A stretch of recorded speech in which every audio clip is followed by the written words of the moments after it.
حافظہ مہک بطول صاحبہ سے کہ وہ ہمیں منقبت عنایت فرمائیں۔ بسم اللہ۔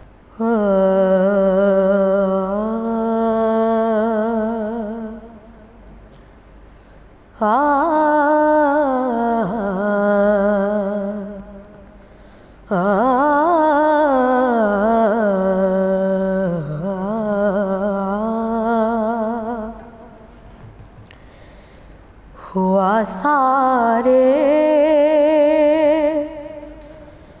جہاں میں بول والا غوث اعظم کا، ہوا سارے جہاں میں بول والا غوث اعظم کا، حقیقت تو یہ ہے رتبہ ہے اعلیٰ غوث اعظم کا، حقیقت تو یہ رتبہ ہے اعلیٰ غوث اعظم کا، شریعت کے گلستان میں، طریقت کے دبستان میں،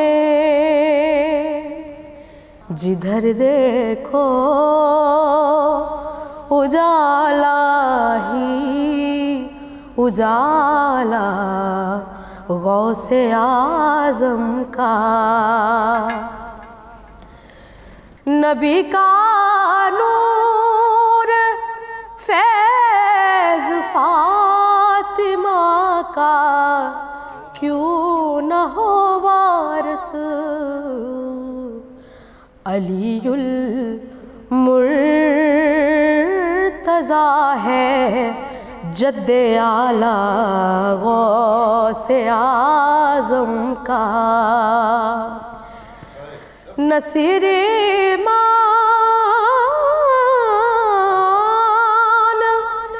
ہے اپنا کہ محشر میں دم پرسش ہمارے کام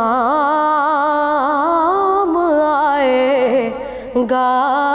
حوالہ غوث اعظم کا، ہمارے کام آئے گا، حوالہ غوث اعظم کا۔ سبحان اللہ سبحان اللہ۔ حافظہ مہک بطول صاحبہ، بیٹی آپ مہکتے رہیں، آپ کی آواز میں اللہ تعالیٰ نے ایک خاص لطافت رکھی ہے اور حلاوت بھی رکھی ہے، اور آپ نے بہت عمدگی سے یہ خراج عقیدت پیش کیا ہے۔ حضور والا مفتی صاحب، میں تو یہ بھی سوچتا ہوں، آپ ہی فرمائیں گے کہ جو شعراء جن کی ہم نعتیں کثرت سے پڑھتے ہیں، منقبتیں پڑھتے ہیں، حمدیں پڑھتے ہیں، وہ تخلیقات بھی ان کے لیے صدقہ جاریہ اور اجر دائمی ہے نا جی؟ جی بالکل۔ اور اسی طرح یہاں اس کلام میں جو پھر حضرت پیر نصیر الدین نصیر گولڑوی رحمۃ اللہ تعالیٰ علیہ کا ہے، آپ نے خاص طور پر شریعت اور طریقت کی جو ہم آہنگی ہے جی، اور جو مرج البحرین شخصیت ہے حضرت شیخ کی، جی، اس کو خصوصی طور پہ ہمارے لیے نمایاں کیا ہے۔ حسب نسب کی فضیلت تو ہم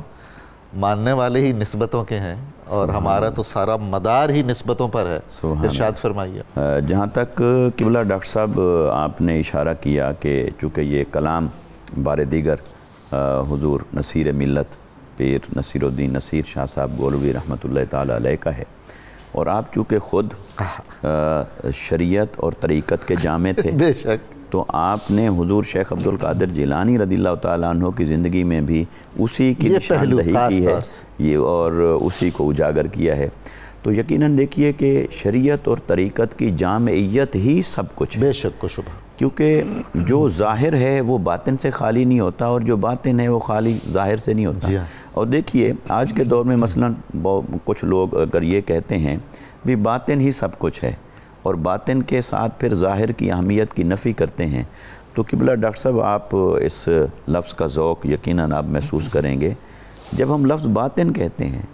باطن اٹ سیلف تقاضا کرتا ہے کہ اس کا کوئی ظاہر ہے، بے شک و شبہ، یعنی وہ باطن کیسا ہے کہ جس کا ظاہر نہ ہو، اور خود ظاہر بھی، تو اگر اس کا کوئی ظاہر ہے نہیں تو پھر وہ باطن کس کا ہے؟ بے شک، لہٰذا اس یہ تقاضا ہے کہ شریعت محمدی صلی اللہ علیہ وسلم اور سنت محمدی صلی اللہ علیہ وسلم کی پاسداری وہ طریقت کا، روحانیت کا،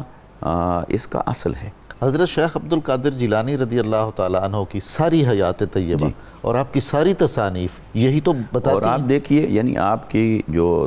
تصنیفات کثیر ہیں، لیکن بنیت طالبین کو پڑھیں، اللہ اکبر، تو جہاں آپ نے روحانی تعلیمات، تزکیہ نفس اور اصلاح احوال کی چیزیں لکھی، تو وہ سارا کچھ مدار تو قرآن مجید اور حدیث مبارکہ پر ہے، بے شک، اور آقا علیہ السلام کی تعلیمات سے اخذ کیا ہے۔ اور یہ اس کی جامعیت، اور پھر آخری مصرع کے اندر جو آپ فرماتے ہیں کہ نصیر ایمان ہے اپنا کہ محشر میں دم پرسش، سبحان اللہ، سبحان، ہمارے کام آئے گا حوالہ غوث اعظم کا۔ اور یہ خود حضور غوث العظم رضی اللہ تعالیٰ عنہ نے بھی اللہ کی طرف سے ان کو یہ جو نعمت عطا ہوئی، اس کا انہوں نے خود اظہار فرمایا کہ مریدی لا تخف، کہ میرے مرید تو خوف نہ کر، اللہ نے جو مجھے اذن عطا فرمایا ہے، اور یوم حشر جو اس نے اذن عطا فرمانا ہے، تو میں یقیناً اسی کے نتیجے میں آپ کی شفاعت کروں گا۔ اور شفاعت کا ثبوت تو قرآن مجید میں موجود ہے، اللہ تبارک و تعالی صالحین کو عطا فرماتا ہے۔ تو یہ اور اس میں جو پہلا مصرع تھا اس کی طرف بھی اگر ہم توجہ کریں تھوڑی سی، کہ ہوا سارے جہاں میں بول بالا غوث اعظم کا، حقیقت تو یہ ہے رتبہ ہے اعلیٰ غوث اعظم کا، چونکہ میدان ولایت کے اندر جو رتبہ حضور غوث العظم رضی اللہ تعالیٰ عنہ کو عطا ہوا ہے وہ کسی اور کے حصے میں نہیں آیا ہے۔ اور یہ حضرت جنید بغدادی رضی اللہ تعالیٰ عنہ، آپ کا جو واقعہ ہے معروف واقعہ ہے، یعنی آپ نے فرمایا کہ حضور غوث العظم مامور ہوئے تھے اس اعلان کے اوپر جو آپ نے برسر منبر فرمایا کہ قدمی حاضہی علی رقبت کل ولی، میرا یہ قدم ہر ولی کی گردن پر ہے۔ اور حضرت خواجہ غریب نواز رحمۃ اللہ تعالیٰ علیہ نے سب سے پہلے سینکڑوں کلومیٹر کے فاصلے پر کھڑے ہو کر سر جھکایا کہ میری گردن بھی اور میری آنکھوں کی پلکوں پر بھی آپ کا قدم ہے۔ یقیناً حضور غوث العظم رضی اللہ تعالیٰ عنہ کو اللہ نے بے مثال رتبہ عطا فرمایا۔ بہت کرم، بہت نوازش۔